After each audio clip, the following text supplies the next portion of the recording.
On Auschwitz.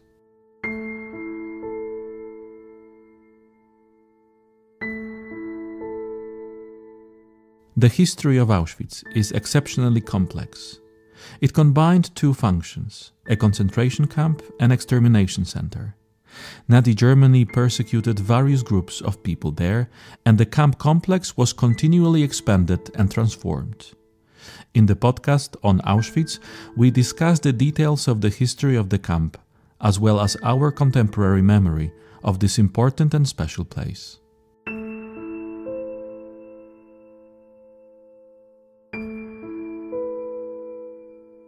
The Germans deported some 1.3 million people to Auschwitz, and only over 400,000 were registered in the camp as prisoners.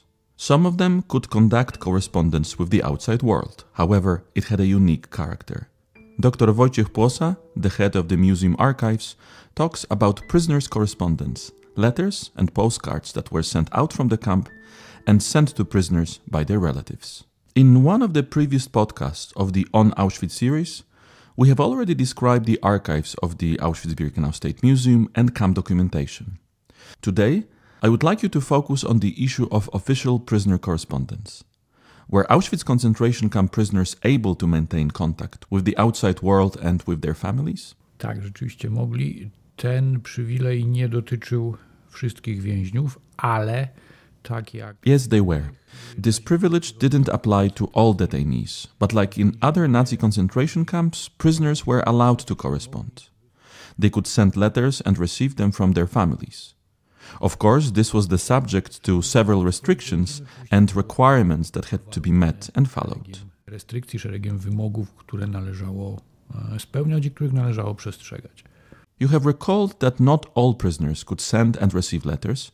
So who was allowed to correspond, and how often somebody could send a letter from the camp and receive an answer? Generalnie przywilej prowadzenia korespondencji nie obejmował więźniów Żydów sowieckich. Generally, the privilege of correspondence didn't apply to Jewish prisoners, Soviet prisoners of war, police prisoners, and those sent to the camp as part of special actions, such as those affected by the Nacht und Nebel, Night and Fog decree. These individuals were intended to be eliminated sooner or later and were not supposed to maintain any contact with the outside world. Occasionally, some inmates were also punished by camp authorities for various infractions or for other reasons, and so they were also temporarily deprived of the privilege to conduct the correspondence. Therefore, essentially, the ones permitted to exchange letters were mainly non-Jewish political prisoners. The camp regulations stipulated that twice a month, generally once every 2 weeks, a letter could be sent and received. However, the prisoners who, for instance, were imprisoned for a second time because they had escaped and were recaptured or had been released and then arrested again and sent to the camp, could send a letter only once a month and, respectively, receive correspondence from their relatives once a month. Wysyłać tylko raz w miesiącu i też raz w miesiącu otrzymać korespondencję od rodziny z zewnątrz. Prisoners could write letters on special forms. Where could these forms be obtained and how were they paid for? Początkowo, w tej bardzo wczesnej fazie istnienia obozu. Initially, in the very early phase of the camp's existence, from June to October or November 1940, there were no ready-made forms and prisoners used ordinary pieces of paper. The content of the letters was controlled, and before the letter was to be sent, an SS-man who read the letter would stamp it, indicating it had been censored. Later, official forms were introduced.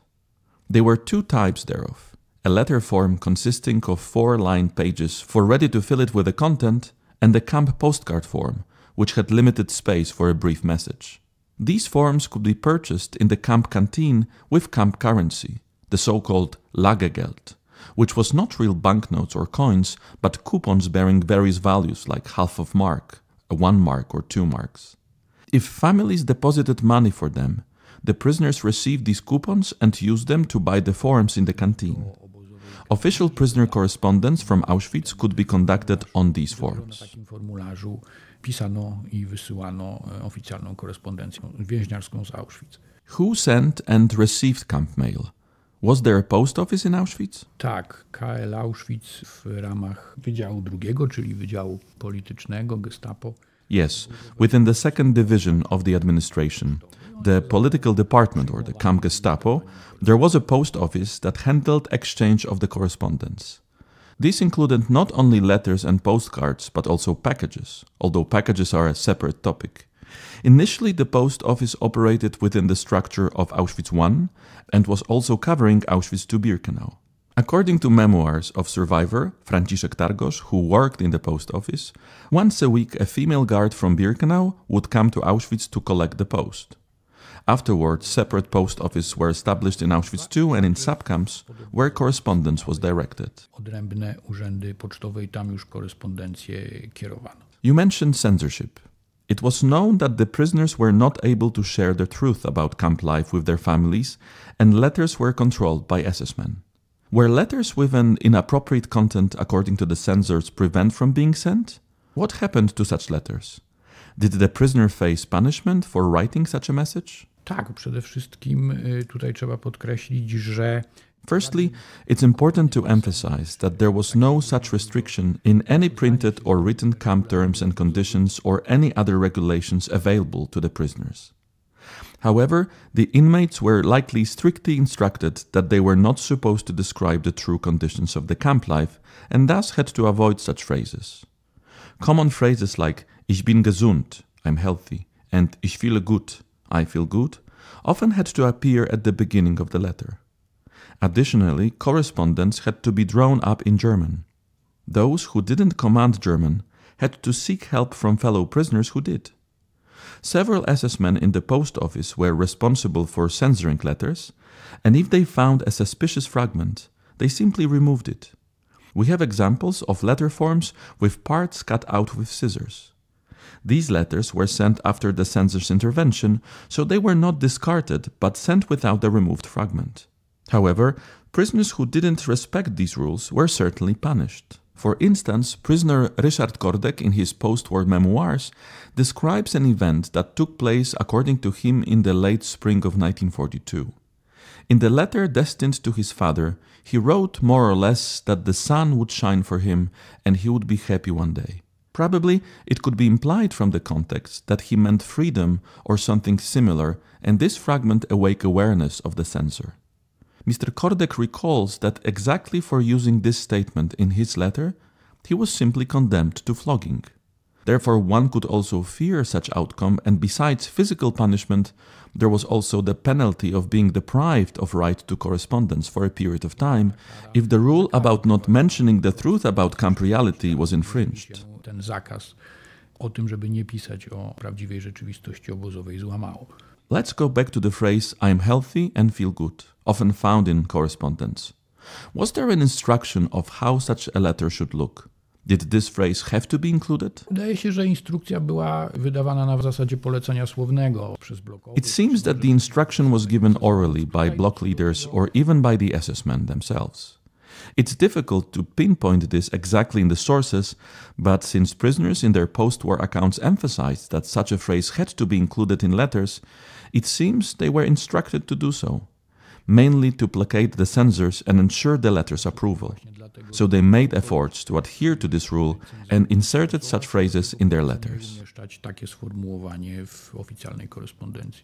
Regarding the penalty of losing correspondence privileges, if a prisoner was punished and a letter arrived for them during this time, what happened to the letter? Was it returned or did it wait for the prisoner? Generalnie takie listy nie były zwracane, tylko były, jeżeli można użyć takiego sformułowania. Generally, such letters were not returned, but were stored in the camp post office and then handed over to the prisoner once the punishment period ended. However, letters addressed to prisoners who had died or been transferred to other camps were returned to the families with a quite enigmatic and not really comprehensible for the family stamp on the envelope stating that the letter was being returned because the receiver, in this case the prisoner who was supposed to obtain it, no longer remained in Auschwitz. We can only imagine that this could cause significant preoccupations or distress for their relatives, as it might imply the prisoner had died or been transferred, so they had to wait for further information. Prisoners relocated to other camps could also write, and relatives were officially notified of a prisoner's death by special telegrams issued by the camp main office. Therefore, the return of such a letter could foreshadow the worst news regarding the prisoner's fate. Być niestety zapowiedzią tego, co najgorsze, jeśli chodzi o los więźnia. Was it possible to exchange the correspondence between camps? For instance, if spouses were imprisoned in different camps? Were they able to maintain contact with each other? Generalnie nie było to zabronione, aczkolwiek analizując... It wasn't prohibited, although analyzing examples of the particular letters available to us and exchange between loved ones in different camps, it appears that this possibility was introduced later. Bearing in mind that the concerned persons had to provide an address for correspondence, which was checked by SS men working at the post office, the previously given address had to coincide with the address form the correspondence to be actually sent. Generally, prisoners provided the address of their closest relatives, such as spouses, one or both parents, brother and sister. However, if someone found out that the spouse had been arrested later and was in another camp, the situation was different. The spouse detained in another camp might initiate the correspondence, sending a letter, for instance, from Mauthausen, Buchenwald, or a camp for POWs. For example, men in POW camps wrote to their wives in Auschwitz I, and when the prisoner received such a correspondence, they could request permission to reply to an address different from the originally given. According to the post-war accounts, such as those by Franciszek Targosz, over time, SS men became more lenient, if we could say so, regarding correspondence, some of them allowing even more frequent mail exchange or to addresses not originally given. This likely occurred in later periods, around or after 1943. Późniejszych, powiedzmy, po 1943 roku, jak się wydaje. As you mentioned, besides letters, packages could also be sent to the camp. Was it possible for all prisoners, and what could be sent in such packages? Jeżeli chodzi o paczki, to oczywiście też, tak jak wspomniałem... Regarding parcels, as I mentioned, the privilege of receiving parcels applied only to those prisoners who also enjoyed the privilege of correspondence. Therefore, neither Jewish prisoners, Soviet prisoners of war, police prisoners, nor those targeted under the Night and Fog action could receive parcels. The regulations regarding what could be sent in parcels were quite detailed. There were special forms that could be included in the letter to the family, all in German. Replies from the family also had to be in German. Since the situation regarding food, clothing and footwear in the camp was dire, authorities began to prioritize ensuring that prisoners, especially those capable of work, functioned under relatively good conditions for a camp. Two significant changes were introduced concerning these parcels. First, in September 1941, there was a decision to allow parcels containing clothing to be sent to prisoners. This was mainly aimed at improving their situation for the upcoming winter, so they could receive warmer clothing like hats, gloves, scarves or sweaters. Only later, at the end of October 1942, was the possibility of receiving food parcels introduced. However, these parcels couldn't contain any liquids or medicines. Prisoners often advised their families in their letters on what could be sent and, most importantly, what they needed the most. It must be noted that under occupation, living conditions were harsh for everybody and acquiring food items was not easy. Thus, prisoners frequently asked their families to send food only if it didn't pose great difficulty. Sending a food parcel was indeed very challenging for families, but every effort was made to support the prisoner. Typically, bread was sent, even if it had become somewhat stale on the way, but was still suitable for consumption. Vegetables that could be eaten raw, like onions, which are a crucial source of vitamins, were important in the camp reality. Seasonal fruits such as apples and pears were also sent as they were nutritionally valuable and could endure longer transit times. Parcels had to be carefully packed and labeled with a list of contents. The contents were checked before being delivered to the prisoners. Similar to letters, these parcels could reach prisoners approximately once every 2 weeks and generally couldn't exceed 1 kilogram in weight as per the regulations. Generalnie nie mogły przekraczać 1 kilograma wagi, takie były przypisy. Since the parcels were also checked, could an SS guard or a functionary prisoner keep something for themselves from such a parcel? Prawdopodobnie tak było. No, to na ten temat jest też trochę właśnie wzmianek. It is possible that they did. It was mentioned in post-war memoirs and accounts by survivors. However, it seems that these parcels primarily served as an additional source of food for the prisoners. The alimentation packages received from home were a significant supplement to the food distributed in the camp. Therefore, it doesn't appear that parcels were heavily looted or severely restricted in access. This is evident from the preserved letters, where there are often expressions of gratitude for received parcels and even descriptions of the specific product sent. It seems that parcels generally arrived in good condition and were mostly passed on to the prisoners. However, it is certain that both SS guards and functionary prisoners, given the opportunity, could retain tastier products for themselves. There is no doubt about that. While examining this collection of official prisoner correspondence documents, did anything particularly surprise or catch your attention? To jest w ogóle niezwykle ciekawe I bardzo szczególne źródło. This is an incredibly fascinating and unique historical source. It often happens that individuals who donate these camp letters or postcards to our collection request copies and translation. Thus, I often read this correspondence, which is a truly special experience. Despite everything, reading something that represents such an intimate exchange of thoughts between a prisoner and their closest relatives is undoubtedly a profound experience. Accessing such texts is significant. For instance, these letters or postcards sent on the eve of Christmas or Easter, or just after these holidays, when prisoners write that they spent their entire Christmas Eve or the entire holiday thinking of their loved ones. It was quite common that these were already several consecutive holidays spent away from home without the possibility of being with their loved ones. There are many mentions in these letters of situations very close to those people who corresponded with each other. For example, there are memories of how they met or memories of what their family home or garden looked like. Sometimes it's even surprising that a prisoner who in the camp reality had to be constantly aware that death, punishment, or transfer to another camp could happen at any moment, in these letters, for instance, would inquire whether the children were studying well and express concern if their daughter or son didn't have good grades in school and might not pass to the next class. This may seem unbelievable, but on the other hand, if we realize that these letters were a way for prisoners to stay connected with their loved ones and the outside world, it certainly provided them with a means to momentarily forget about the terrible reality of Auschwitz and transport themselves back to their home reality. Therefore, such correspondence is incredibly interesting and truly a crucial part of our archival collections. Due to the censorship, prisoners couldn't directly express certain matters. Did they sometimes use codes, especially those involved in the resistance movement, or simply wanting to communicate with their loved ones? We know that indeed prisoners had their ways of outsmart the censors.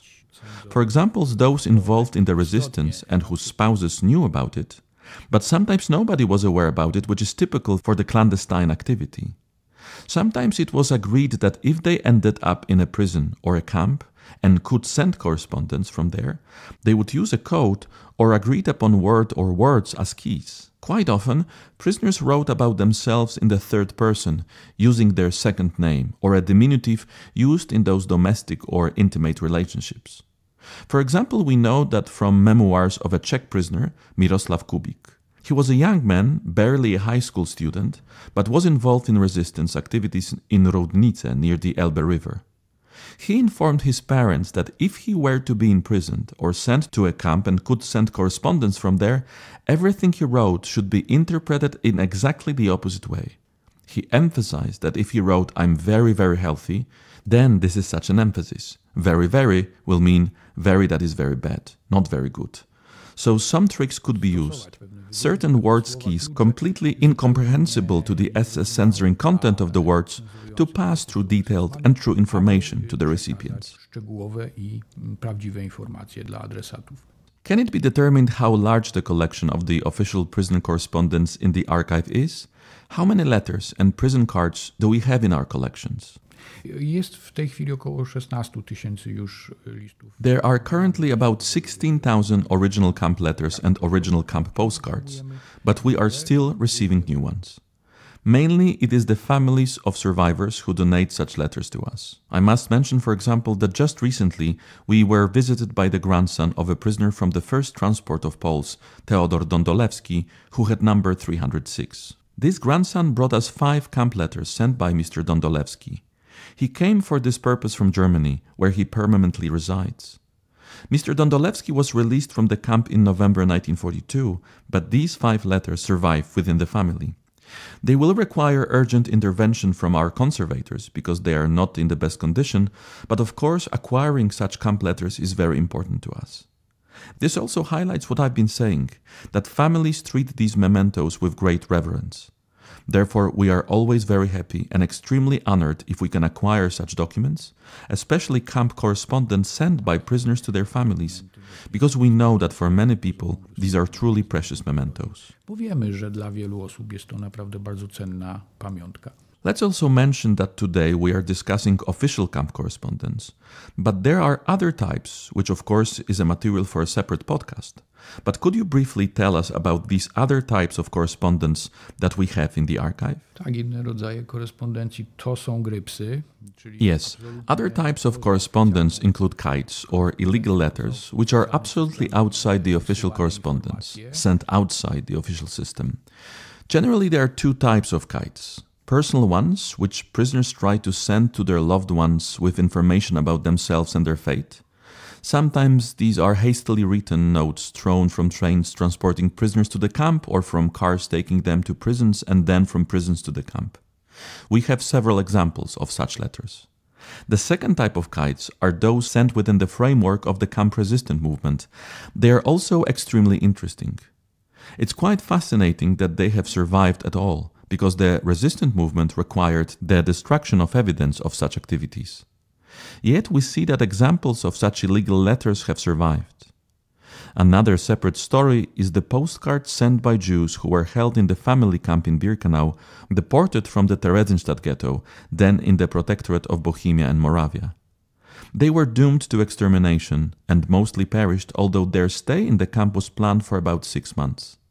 But because the camp authorities and the occupier in the Protectorate of Bohemia and Moravia wanted to maintain them calm and prevent information about Auschwitz from leaking out, they decided that before these people died, they would write such postcards to their loved ones. These postcards were post-dated, meaning they usually reached their recipients when the senders were already dead, having been murdered in the gas chambers at Auschwitz. Interestingly, the address didn't include the word Auschwitz, because the word Auschwitz was meant to be erased from the consciousness of these Jews. The word Auschwitz caused already then, in 1944, a feeling of terror among still remaining alive Jews. This address was Arbeitslager Birkenau by Neubierun, or the Birkenau labor camp near Neubierun. This partly came about because in the wagons arriving at Auschwitz from Theresienstadt, prisoners would, at the last moment before leaving the wagons, scratch the name Auschwitz or Auschwitz-Birkenau on the inner walls or planks of the wagons, indicating the warning that they reached this destination.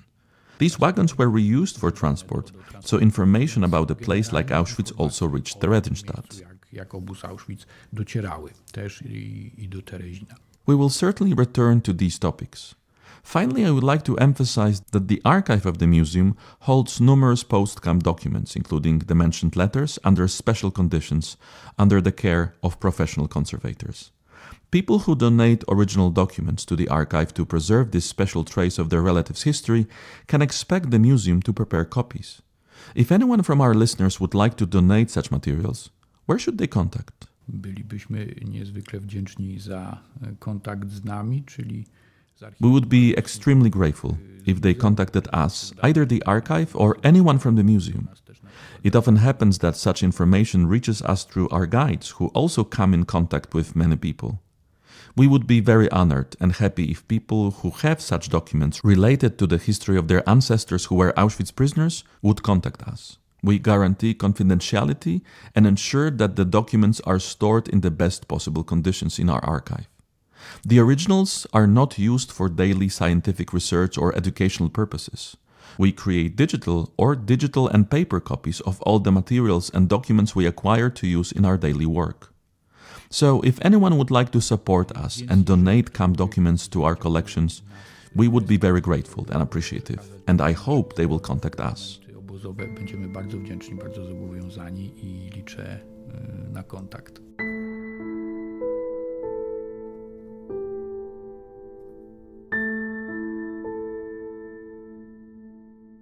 All episodes of the On Auschwitz podcast are available at auschwitz.org/podcasts. We kindly ask you to support our mission and share our podcast in social media.